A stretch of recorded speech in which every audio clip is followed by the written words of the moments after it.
Hello, it's Deepa from the Beaumont Library with your recommended read. Today I'll be reading an excerpt from Under the Udala Trees by Chinelo Okparanta with permission by Houghton Mifflin Harcourt.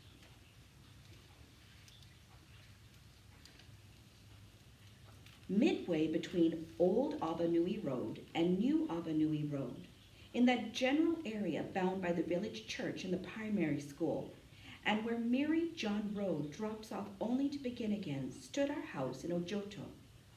It was a yellow-painted two-story cement construction built along the dusty brown trails just south of River John, where Papa's mother almost drowned when she was a girl, back when people still washed their clothes on the rocky edges of the river. Ours was a gated compound, guarded at the front by thickets of rose and hibiscus bushes. Leading up to the bushes, a pair of parallel green hedges grew, dotted heavily in pink by tiny star-like ixora flowers. Vendors lined the road adjacent to the hedges, as did trees thick with fruit, orange, guava, cashew, and mango trees. In the recesses of the roadsides, where the bushes rose high like a forest, even more trees stood. Tall irocos, whistling pines, and a scattering of oil and coconut palms. We had to turn our eyes up toward the sky to see the tops of these trees. So high were the bushes, and so tall were the trees.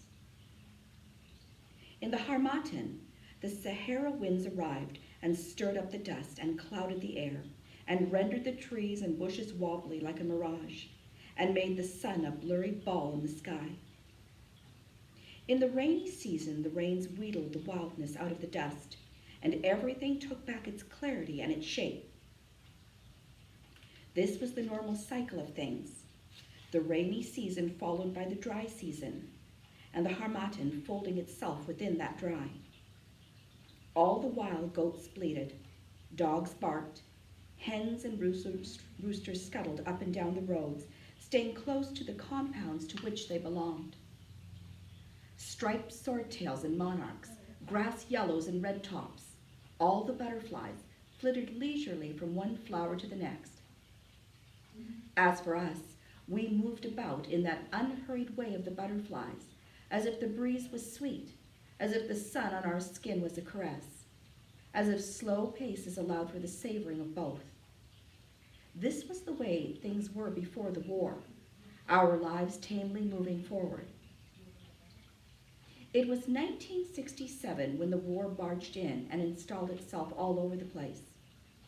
By 1968, the whole of Ojoto had begun pulsing with a ruckus of armored cars and shelling machines, bomber planes and their loud engines sending shockwaves through our ears.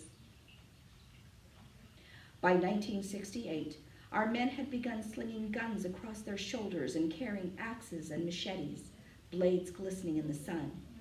And out on the streets, every hour or two in the afternoons and evenings, their chanting could be heard, loud voices pouring out like libations from their mouths. Biafra, win the war! That second year of the war, 1968, Mama sent me off. By this time, talk of all the festivities that would take place when Biafra defeated Nigeria had already begun to dwindle, supplanted rather by a collective fretting over what would become of us when Nigeria prevailed. Would we be stripped of our homes and of our lands? Would we be forced into menial servitude? Would we be reduced to living on rationed food? How long into the future would we have to bear the burden of our loss? Would we recover? All these questions because by 1968, Nigeria was already winning, and everything had already changed.